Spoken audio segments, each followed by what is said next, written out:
Welcome, listeners, to the first episode of 100% Sale of Journalism Ethics Here, a weekly news review podcast with me, Kaushal Bhatia. And Shailesh. The podcast is a simple format. Sailesh and myself have selected a few stories that broke out or developed in the last week from certain beats and give our 2 cents on the same. Each one of us will talk about a story that we have researched, starting with me. In the first minute, we have to narrate the story in as much detail as possible, and the following 2 to 3 minutes is open for group deliberations. And yes, it is going to be as boring as it sounds. So we are hoping to get a loyal following of at least 5 people, which includes our parents. What says Sailesh? Exactly. So I'll begin. The first story I'm taking is of National Indian, not politics, and it's Yes. from the New Indian Express. The headline reads Nagaland's highest church body wary of Chinese cult making inroads. The Nagaland Baptist Church Council, which is the state's apex church organization, is wary of a Chinese cult called the Church of Almighty God that is suspected to have spread its tentacles into the Christian majority state. In a statement addressed to fellow churchgoers, the NBCC General Secretary, Reverend Zelhu Kyo, cautioned, I am writing this with grave concern concerning a cult called the Church of Almighty God or Eastern Lightning Cult is a well organized group aggressively moving forward with publication and creating many Facebook pages and colorful artwork that appears biblical and enticing. So, this Eastern Lightning Cult or the Church of Almighty God is a new religious movement established in China in 1991. Government sources estimate that the group has 3 to 4 million members. The group's core tenet is that Jesus Christ has returned to earth and is presently living as a Chinese woman. The name Eastern Lightning alludes to the Gospel of Matthew 24:27. For as the lightning cometh out of the east and shineth even unto the west, so shall also the coming of the Son of Man be. The movement has been described by the Chinese media as the nation's most dangerous cult, and the group has been formally banned in China since 1995. So now this particular story that comes in the New Indian Express talks about how it's making inroads into Nagaland. And as you know, the majority of Northeast, in fact, 95% of the Northeast population is Christian, Correct. and not Catholic Christian, but rather Baptist. Different sex. Yeah, Different they sex. are more of Protestant. Hmm. So and they've also, I think I've seen quite a few of the videos and interviews that they've taken in Nagaland regarding this particular report. Especially, they said it's not political. It's just that it doesn't adhere to the actual what the Bible says. So I think that's what they're afraid of. Also, there Okay. was a report that came on Vion, in which they talked about how they have a history of being very violent as well. So apparently, earlier in China, you know proletarizing. I don't know what is the word for that when you go and Proletariat. no, that's communism. So, yeah, Talking but about some. the point. Yeah, you get the point. So they were doing that. A group was trying to convert a woman into following this particular cult. She said no, so they killed her. What? And yeah, in China, this is actually a story that had come out, which Vion has reported. And so apparently, this particular thing is very interesting when it comes to religion. And I have a take on this. I'll tell you my take. The By the further, way, yeah, nothing. Go on. yeah. So my take on this is that the further away you take a religion from where it's sourced, I think the other people who've adopted it or who've started following it are going to create their own kind of, like make it familiar to them. So they're going to add their own touches. And we've talked about this many times when it comes to even Goa, because many of the Catholics they also recognize or acknowledge their caste as Correct. which would not make sense if they are actually Christians. I mean, they are Correct. Christians. I'm not asking that. There's no controversy here. But I'm just saying that the further away you take a religion from where it's placed, it's just going to change and it's going to form a different identity of your own because the people want to try to relate to it, right? Yeah, exactly. So In terms of yeah. food habits also influence that a lot. Hmm. So what do you think about this Chinese cult, the Church of Almighty God? Uh, The ironic thing is, if it's getting any kind of government support, it would be surprising given that China officially, doesn't They promote are religion atheist. and all. Yeah. And secondly, it would be like these kind of cults are very influential on their followers, and the government, if they keep an eye on it, the earlier the better it is, because you not that it's to question their belief or anything of that sort, Hmm. but uh, you know you No, no, never of know. course. I mean, we've seen parallels in many different kind of these godmen and all that prop up all over the country, and they Exactly. also have this cult kind of following. So it's obviously a very dangerous thing because many, I think most of them, if not all of them, do have some kind of a scandal that is, uh, assigned to them, associated with them, because True. they've done something questionable.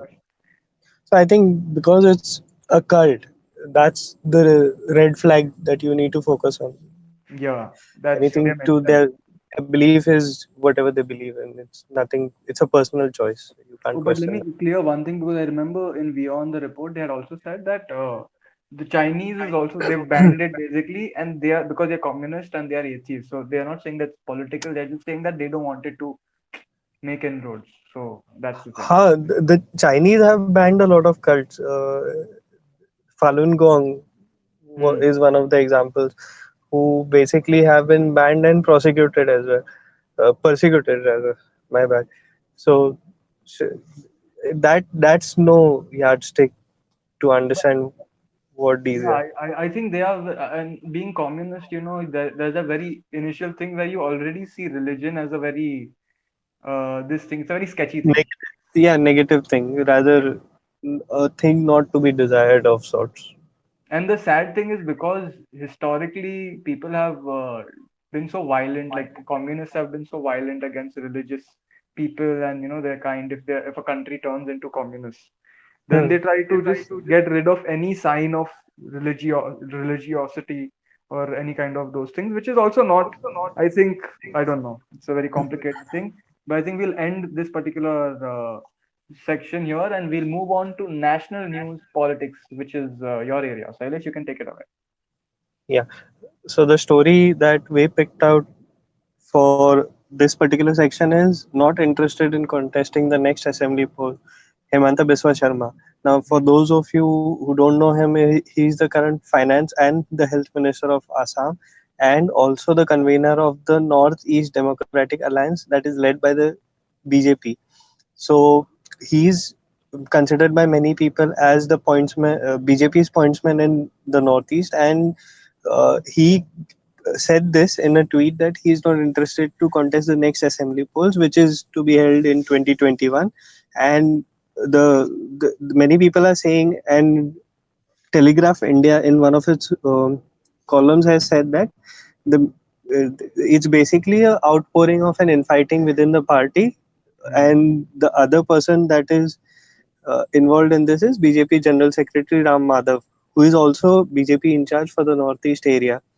So that it's still a developing thing where things like this stretch out over few many days, and many people have said that this is more like, given the fact that the Especially, what I find really interesting, if I yes, may, is that both of them are very important figures for the BJP. correct. So Ram Madhav, the thing about Ram Madhav is he's an important person in BJP because many people say he's got a very close links with the RSS. Like he's got a good support from them. Hmm. Close links is a wrong word because he has a RSS background. But the Hmm. truth is that he's backed by the RSS organization, and he's not necessarily liked by people like Narendra Modi and Amit Shah, whereas Amit Shah likes Hemanta Biswa Sharma. So the whole thing that happened in Manipur, where five of the local one of the regional party MLA, four of the regional party MLAs resigned from the Hmm. government, was actually a result of this infighting within the BJP in the Northeast, where So they are losing out because of it. No, no, no. Exactly. So those guys resigned because some people are speculating Sarma had something to do with them and all that. But the truth is, later on, Ram Madhav got four of the Congress MLAs to resign and brought them to Join them. Okay. Delhi to meet Amit Shah and said, the Manipur government is steady. So it's like a fallout that happened, but it didn't do the party much damage. But then, of course, But I think that is a very interesting point because Ram Madhav is a national secretary of BJP and he's known. He's also running a think tank, I think, for the BJP. He kind yeah, of is in charge of many things. And I think previously, I think 2 years back or something, we saw him also getting a small role in Jammu and Kashmir, right? If he I'm not he wrong. he is the party's in charge there, and the think tank that yeah, India Foundation. Yeah, Uh, so I feel that anyone in any party getting something related to Jammu and Kashmir is has to be deemed very important because these are sensitive areas. And even Northeast, I think they shouldn't sideline Himanta Sarma so much also because he's very important.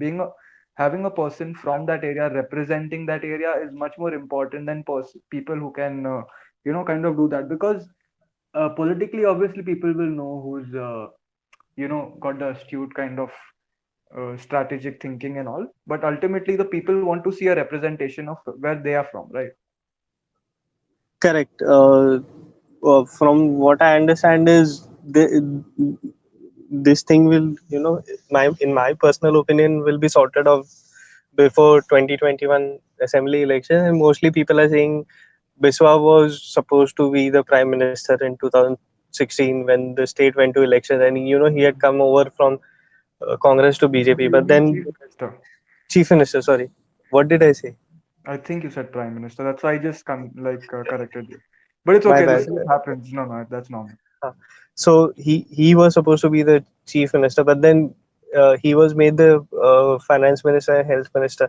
But then later on, now also there were speculations whether he would take up the mantle for the state for the BJP. But then that didn't work out either because now also his name is not in the contention yet. But then of course, this comment coming and the infighting, if it grows, then the BJP will have to think of something I'll because. tell you one thing. What I see, opportunity for Sarma to act like Kejriwal, and I'll tell you Hmm. in what way. Ah, Because even Kejriwal being the chief minister, I think he hardly has any portfolios, if I'm not wrong. who Does he hold Arvind Kejriwal in Delhi? Because he mostly what he tries to do is he gives the portfolios to all the because AAP obviously has a lot of great technocrats, at the helm of correct, correct, important portfolios. So I feel what he does is he gives all this responsibility to people and then just handles the political situation so they don't have to worry about the drama. correct.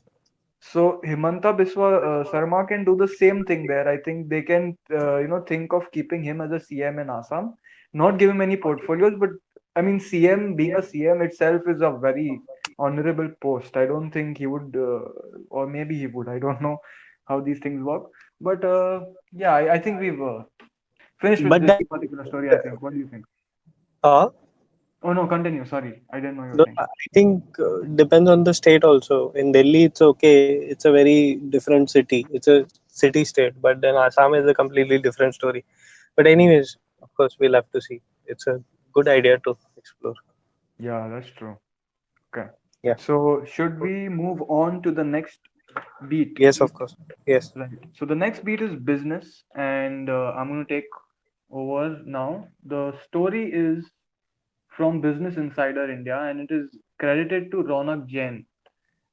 He's talking about Airtel, and Sunil Mittal recently not hinted, I think it's pretty clear where he said that he's going to increase the price of his data plans, and he's told the consumers to be ready to pay a lot more. I feel that is the quote. It looks like that's the quote, but it just doesn't make sense why a chairman would say something like that. I think that's a very sensitive thing to say.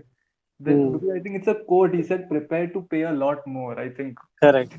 that itself, the wording, is just weird. I feel like why would you say that? Because automatically when I read that, I'm like, dude, I'm going to Geo. You know Yeah, what I mean? exactly. it's as if the particular owner is having a monopoly on the market, or Yeah. rather, he is heading a cartel or something. And the report further says that people on Twitter have reacted to that. Some people are like, dude, I'm moving mobile portability and they're moving to Geo. And some people have said, we are ready to pay that much, but you need to give us the service. The network is not reaching in certain areas. And also, I think people also understand because since the pandemic, I think the use of data has increased many times, like many folds.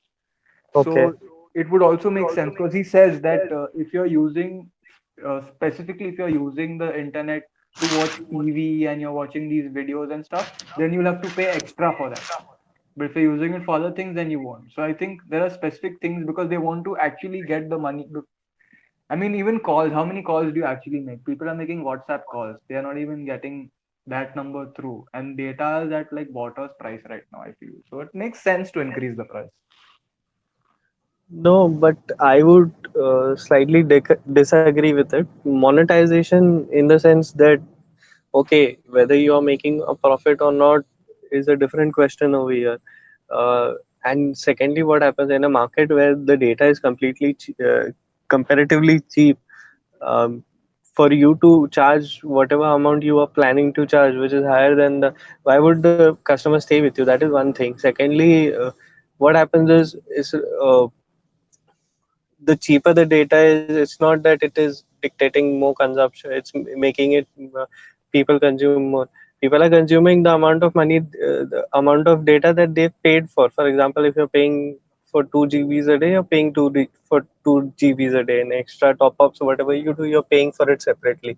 Correct. So that cannot be a basis for increasing your this thing, what you call, But you know what he's also data plan said? charges. Huh. He's also said that he's planning to increase this so that the revenue that he gets, he collects from this, he's going to invest it into 5G.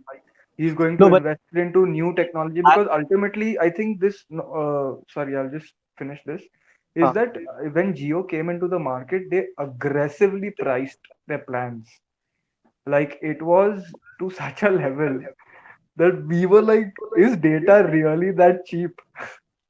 Do correct, you remember, like, because we were paying at when Vodafone and Airtel and I think Vodafone, Airtel and Idea, there were three big companies that were there, especially correct, in, I mean, at least in Mumbai, that's what I know.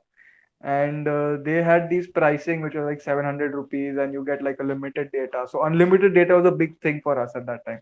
And then correct, Jio comes up with giving you like a plan where they're giving you 2 GB every day at less than 200 or something, I think, a month, which correct. is crazy. So I feel that's good.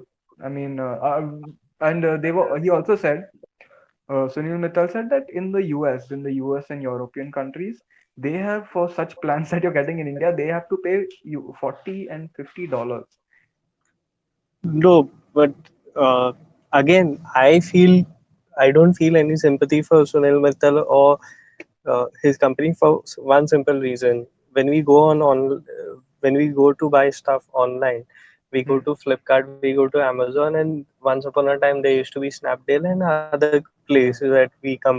For example, now the new entrant Chroma and all. So we go correct. for the cheapest option wherever the cheapest option is available.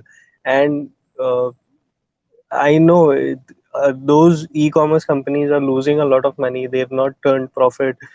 They heavily invest on discounts to capture the market, and then eventually, create sort of a balance where they earn more money eventually. Yeah. So that is the whole game plan here, saying that you can't compete with that, and you're pushing the burden on the consumer. Then the consumer can also say, if you're not going to provide the data for this particular price point, I'm going to move on, and that's going to be the company's decision, something of the company making it happen, not the consumer making it happen. Like, I think that's the beauty of free markets, Like you have a competitive exactly. market and you get like the best price and the best product. Exactly. And as far as the monopoly that may happen Yeah. eventually, if other players don't survive, that's supposed to be the government's headache. If you're going to make that, that's not supposed to, like, I doubt we can call it a headache. It feels like they No, would that benefit. what I'm trying to say is it's not supposed to be something that we need to worry about. If a company is becoming a monopoly, if it's becoming too large, like for example in the US when the Standard Oil company became too large, it created a monopoly of sorts. It was broken up into different smaller companies and sold off. So Hmm. it doesn't keeps that competitive edge going. So same thing. I think that's supposed to be a government policy decision, not a consumer led effort. I think on that note, we can say we can close the wrap it up on this topic. We want to Correct. move on to the next beat. Yes. Okay, so the next beat is international, and that's going to be your wheelhouse. So you Correct. can take it away anytime. So the story that we came selected for the international beat this time is India unable to threaten China militarily, Hmm. economically survey. So this particular survey was released by the Global Times, which is a mouthpiece of the considered a state media in China, and they did a particular survey where they asked for questions focused on India, and try to understand what the basic Chinese think about those particular issues. So one of the questions featured in the surveys, what is your attitude towards India's recent boycott of Chinese goods and crackdown on Chinese companies? Hmm. So the answer is that I'd like to be an onlooker, as it's an As it interesting is, sorry. situation. Okay. As it is, it's an interesting situation. That's the reply of about 7.5 people. 35.3 people have said very angry. China should take reciprocal measures. Okay. India isn't serious about it. Just ignore it. That's about 29 people saying it, and 23% people are saying it's about a problem that should be paid more attention. So they have asked some 4 or 5 questions, and one more question that I would want my our listeners to uh, hear That you're is, highlighting. yeah, rather highlighting, if there is another border conflict between China and India, do you support China's use of force to fight back in self defense? About Oh. 50% said firmly, about 38% support, and the rest of the like 1.2% said firmly oppose, 5.3% said oppose. So what Hmm. another I interesting think the thing majority. Sorry, continue. and another interesting thing that they talked about is more than 70% of the participants believe that India is being too hostile against China, and nearly 90% surveyed support the government in retaliating strongly against Indian provocations. So Oh. I I know it's not supposed to be what do you call that, a public opinion in its purest form, but then it gives you an idea what the Chinese establishment is thinking about the whole situation. If an Indian has a question about what are the Chinese uh, Planning thinking to do. about this, no, rather how are they taking in the situation as we see the Indians reacting to it, how are Hmm. they taking in the situation. This survey is a good kind of uh, a starting point of sorts, because that gives you the more or less gives you the establishment's point of view. And one more question I would like to highlight is, what do you think is the biggest obstacle in China India relations? uh, 30%, the highest number, said border issues. Hmm. 24.5%, the second highest response said US interference, the third highest response said India's hostility towards China. So that kind of gives you an idea of where the Chinese stand on this issue. You know what this reminds me of? What is that? You know who's the dictator of Singapore who made Singapore what it is, or is it Uh, Malaysia? no, he wasn't a dictator. He was No, a I know, but I Lee, wanted, I want the story. Lee, I wanted to tell the story, but let me just build it up for that. 1 minute, I'll set it yeah, up. Lee Kuan Yew. Okay, so I remember you had told me the story of Lee Kuan Yew, and this was during the time where I think they had just been the colonial powers had gone back, right? Correct. And so Singapore was supposed to be a part of China or something. No, Malaysia. Malaysia. My bad. Forgive me. So they were supposed to be a part of Malaysia, and now you can take the story for yeah. to, after The survey. He had given a survey, na, which was kind of like the choices he wanted to give the people. Lee Kuan Yew, right? Yeah, yeah. Yeah, yeah, yeah.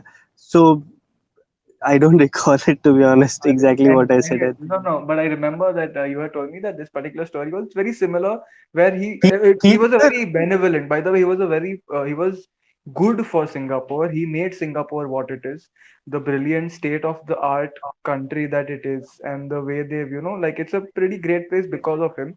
I think he was very disheartened because they couldn't join Malaysia because it would no, have no, been no. Actually, he did a referendum on whether we should join. yes. They did, and Singapore joined.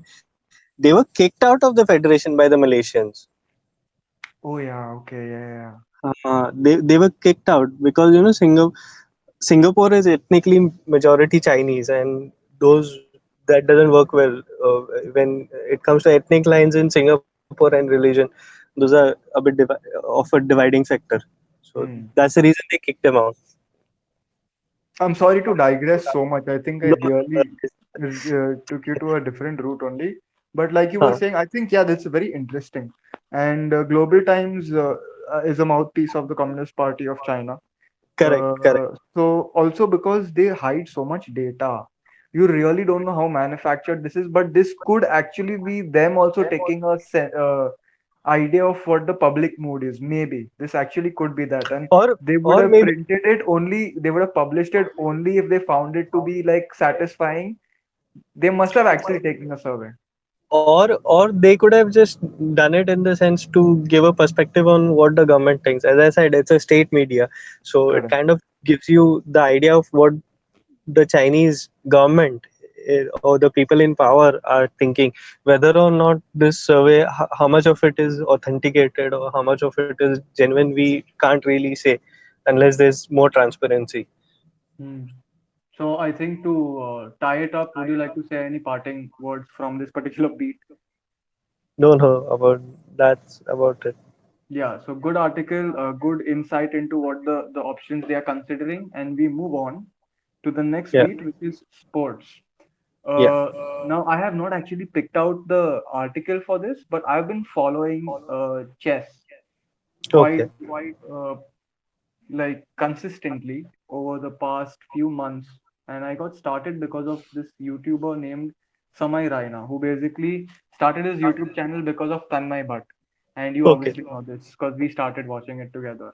And Yeah. recently, I want to highlight is that India is playing the Olympiads in an online format, and it's a very big thing. So the countries are playing against each other in this chess tournament, which is very Okay. prestigious. The captain of India is a young Vidit Gujarati who is from Nashik.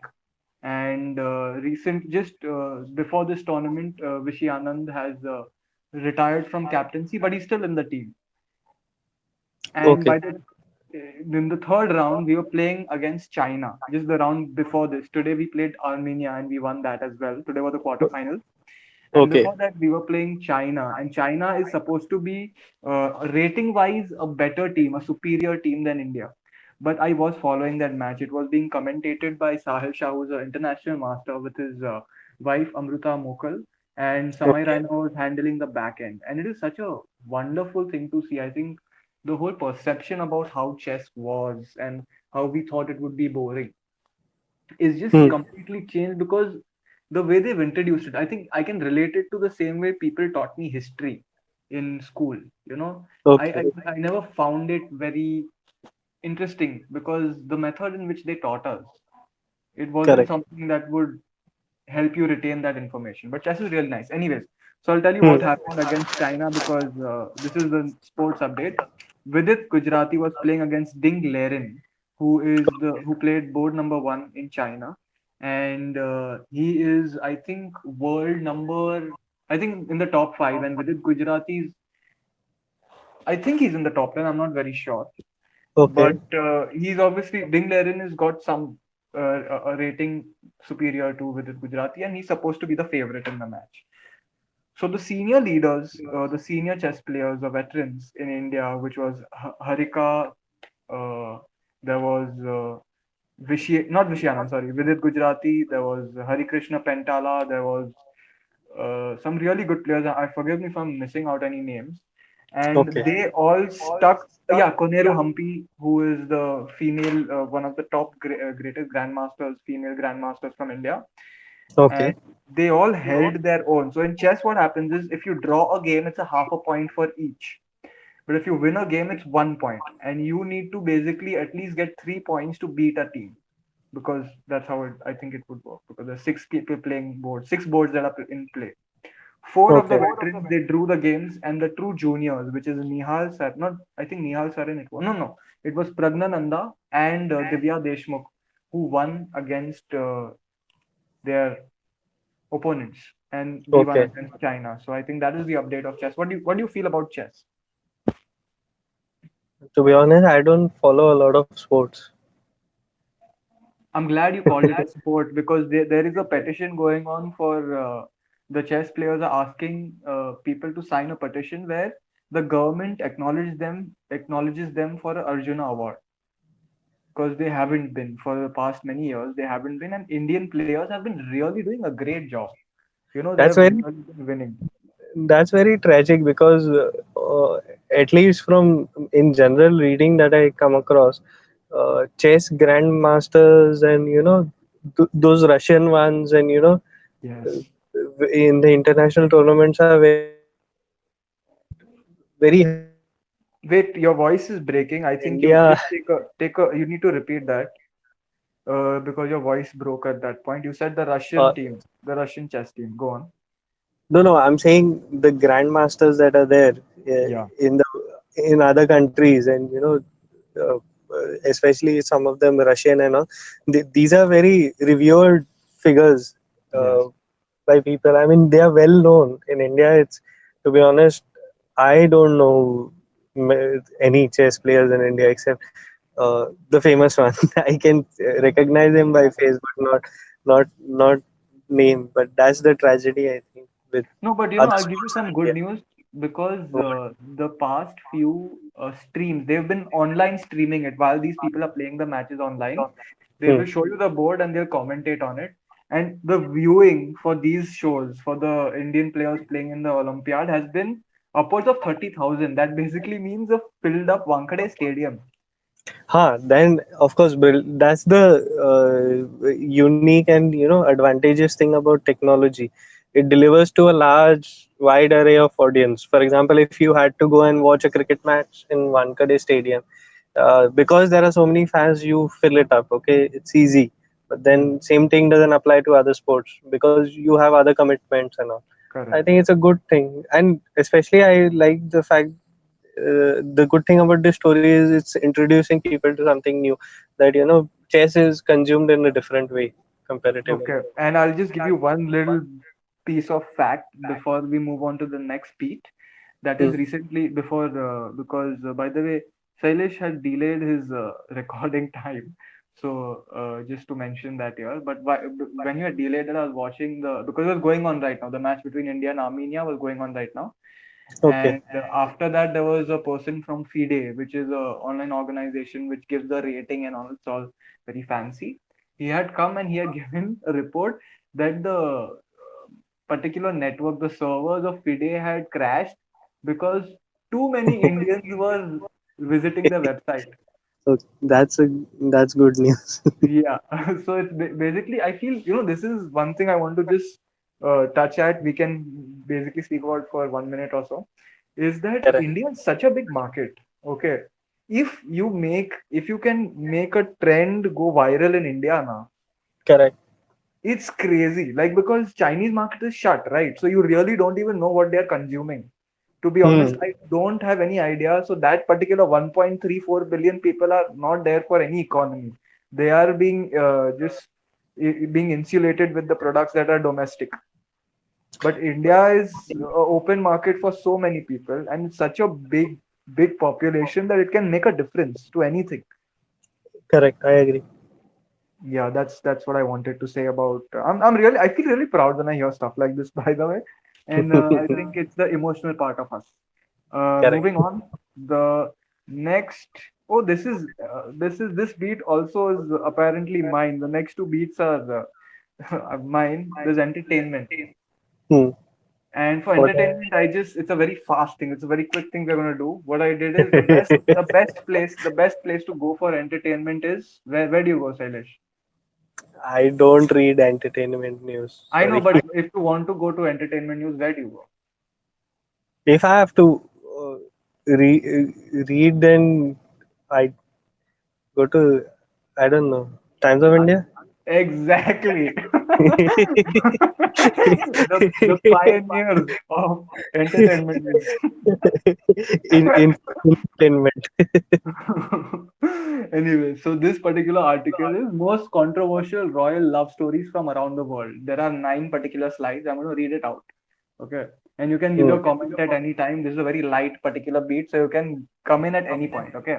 Okay. Around the world and throughout history, royal families and their problem-prone royal affairs have always caught the eye of the public and have remained in the headlines for various reasons. Yeah, but much of it is always blah blah blah. Yeah, yeah, yeah. Okay, Read the people, or I'll just rather read. the Yeah, yeah, I'll just read the people. I think that is.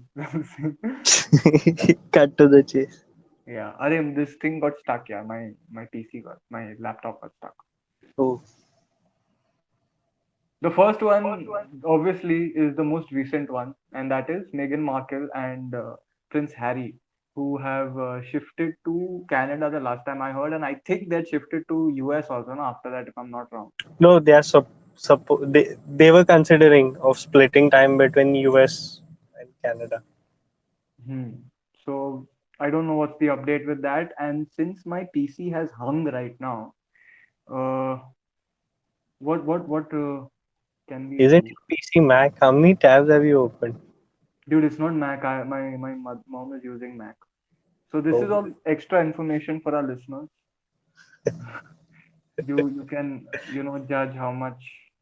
Nothing. Leave it. Leave it. I'm just gonna leave it there, and there'll be some dead air. Silas, why don't you entertain? Sing a little bit. no, no.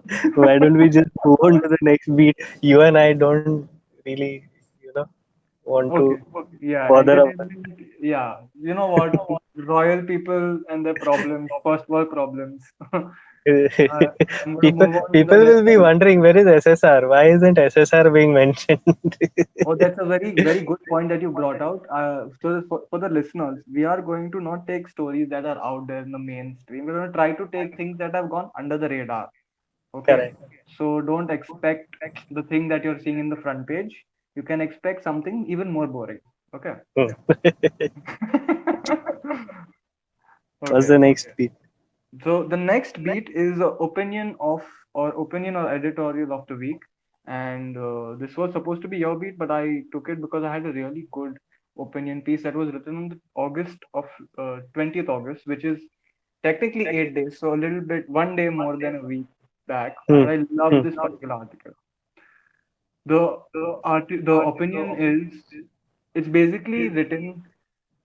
Okay, you know what? I'm gonna take a 2 second this thing. I'm gonna start again. Okay. Okay. So I got this from Midday. It's written by Mitali Parekh, and Hmm. she's a childhood friend and reminisces about city-based artist Ram Indranil Kamath, who died at his residence aged 41 on Wednesday. Uh, and this is the headline. He battled many demons throughout his life. Indranil Kamath's childhood friend. Now, we're going to add the links to these stories that we are referring to. And this Correct. particular editorial just really got me because Indranil Kamath, she talks about his life and his college and how he came out as gay first and then how he transformed. He's made paintings for the Ambanis, for Sushmita Sen, Oh, for several great artists, for a lot of projects that he's contributed to. okay. And very poetically, it's written very poetically. It's a very great goodbye. He committed suicide, and he was found dead in the bathroom. And he left a note to the suicide note in which he said that nobody should be blamed for my suicide. Okay. And I'll just read out the last paragraph. I can't see the end very well. Here it is. I'm gonna read it. Okay. There was another trauma he had faced in his teens, the suicide of a talented dancer friend who was the star of fashion shows. Those bound by this tragedy made a pact. We'd call each other if we felt the compulsion to seek another world. In the week before his departure, Indraneel posted pictures of his most celebrated works on social media. And then he opened the door to the afterlife without telling his friends. And that's how it ends. I just love this line. I feel this is so well written. And it Correct. really, the sentiment of what she wanted to say. Hmm. Obviously, Is that throughout, she's tried to document his life, but the ending was brilliant. And that's, I think that is, y'all can read more. I would recommend y'all read more of this. correct? And with that, saying that, we'll move on to the next beat and the final beat, that is the interview of the week. And this is going to be basically conducted. Oh, sorry, you're going to talk about it. Let me not get so formal. Also, I'm trying to find such like I feel like I'm Shashi Tharoor for sometimes. Anyway, continue. Without the vocabulary. Exactly. I'm such fumbling now, like Farago. Anyways, the next category is interview of the week, or rather, the interview, that would be an interesting watch, and not many people rather got access to it. It Hmm. the interview was conducted by News Laundry, and the host was Abhinandan, rather interviewer was Abhinandan Sekri, and then the interviewee was Barka Dutt. And he basically asked her a few questions about the past few months of her life, the happenings and the recent events in her life. And given that, her prominence and all, and then eventual departure from the TV, Barkat Dutt has still been uh, a person who's still, without being on TV, still considered one of the top five anchors in the country. And she talked about her experience covering the pandemic in the first few months, actually going on the road and all. And then she also talked about her reason for leaving NDTV, and then the fallout she had with Kapil Sibbal over Tiranga TV, and then subsequently what she feels is the future of news, and how digital media is going to be the mainstream eventually. And the mainstream that is there currently, the TV and print, eventually going to die their natural Hmm. deaths. So it was an interesting interview in the sense that it gave like some factoids about her personal life. So the people who are curious, they can watch it. It gave a few factoids about her journey as a reporter recently during the pandemic. So you can get a few things about the ground situation that was there at that time. And then she also talked about certain things of how being a reporter and how being a promoter or the owner of a news organization is two completely different things. How you need to balance those if you want to do both. And for her, it is And reporting. I think what a great combination, Huh. because News Laundry takes amazing, like they don't hold their punches when they're asking a question. They are Correct. gonna, and I think I've seen an interview Abhinandan Sekri had taken of someone else. Who was it? News. Uh, yeah, Abhinandan Sekri had interviewed this guy who had gone to Shaheen Bagh with the right wing this Ah, anchor Deepak Chaurasia Deepak of Chaurasia. News Nation So or I Nation think Live, that something like when you that. see that interview, or you see other interviews where they are Uh talking to huh. several Srinivasan. I think one of Srinivasan's interview 8 years back, I saw on Correct. YouTube, and Correct. they don't hold back. They will ask you the question which we all want to ask, but for some Yeah. reason, no journalist actually asks. You know, it's No, like, I yeah, they would be considered impolite if in the current standards that interviews are conducted on TV, the questions that News Laundry is asking would be considered impolite. That's exactly. as simple as that. And with a person like Barkha, that the amount of, stuff that she can tell you, Correct. because being a anchor, like you said, top five anchors, no doubt, without a doubt, Hmm. True. being part of NDTV, which is big, it's huge. Correct. And the amount of political insights she must have had, different campaign rallies, her time in I think Kargil, was it? So Correct. it's Correct. just brilliant. I think, yeah, that would, anyone who's interested in news or journalism or has done journalism or just wants to know the behind the scenes, which I think everyone should know. I'll tell you one thing. We are journalism graduates and we worked in a newsroom and we worked Correct. in different kind of settings that basically is associated with journalism and news and PR and so on. So, and I think it's Correct. a very important thing that people understand. So when they're reading the newspaper, they're reading the report, they don't get into the gospel truth kind of a thing. Because before I learned about journalism, I thought, okay, if it's in the newspaper, It's probably it true. is verified, and this is the thing that is, you know what I mean. Correct. But Correct. then you start learning about retractions and apologies, and you're like, oh, people make mistakes. Acha. Of course. Yeah. To be So, honest, the basic thing is that at least in school, I feel the students need to study journalism as a subject for wa- at least for one term or whatever 1 year. 1 year would be a stretch. At least 6 months would, or rather, half of the school year would be enough. But they should learn about journalism, hmm. uh, because it's such a powerful medium. It influences everyday life a lot, and if people are not made aware of understanding how it works, it doesn't really, then people's perception towards it will be wrong or misjudged if they don't have the complete information of it. And they talk about this fear psychosis, that Hmm. a frenzy of news because of them wanting to sensationalize, push the Ah, TRP, increase that the readership. that's called what you in US they call it CNN effect, where they use images and particular visuals to make the issue further Wait, your voice has cracked. act or make Your people voice, act on it your and all. voice, your voice has cracked. But you said the CNN effect. I think I get the point. You're saying that the visual, Hello. uh, yeah, yeah, yeah. Your voice had cracked after you said CNN effect. You can Okay, continue. okay.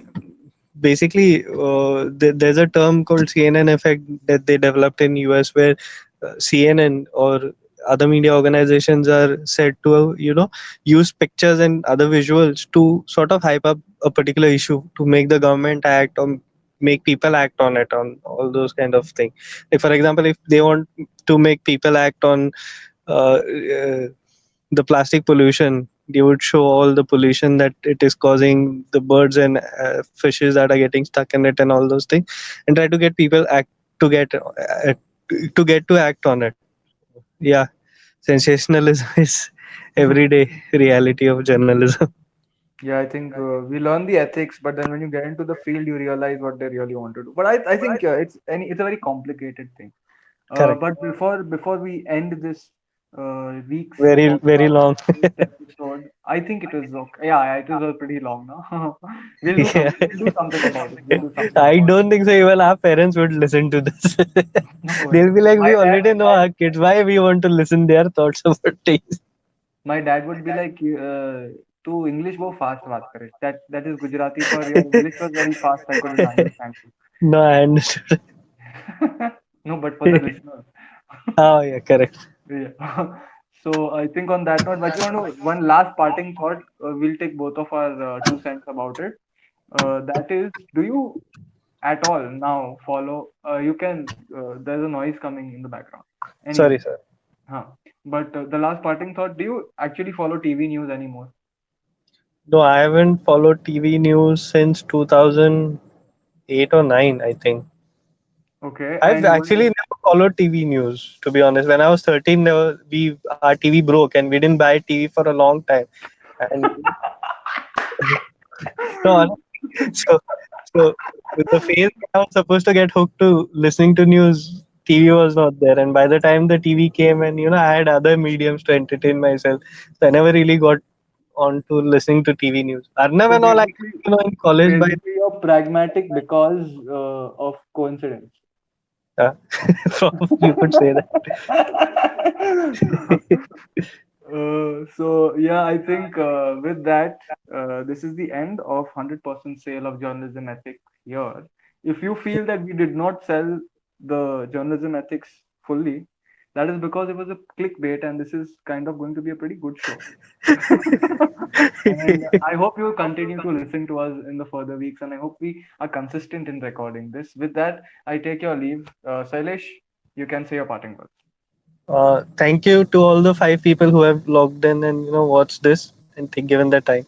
Thanks a lot. Especially Ramesh. Thank you, Ramesh. Thank you, Ramesh. And And Rajesh. yes, I think I can only think of names with Ash now. So, Mahesh. yeah. Chal, bye, Sailesh. Bye. Bye. Hello, thank you.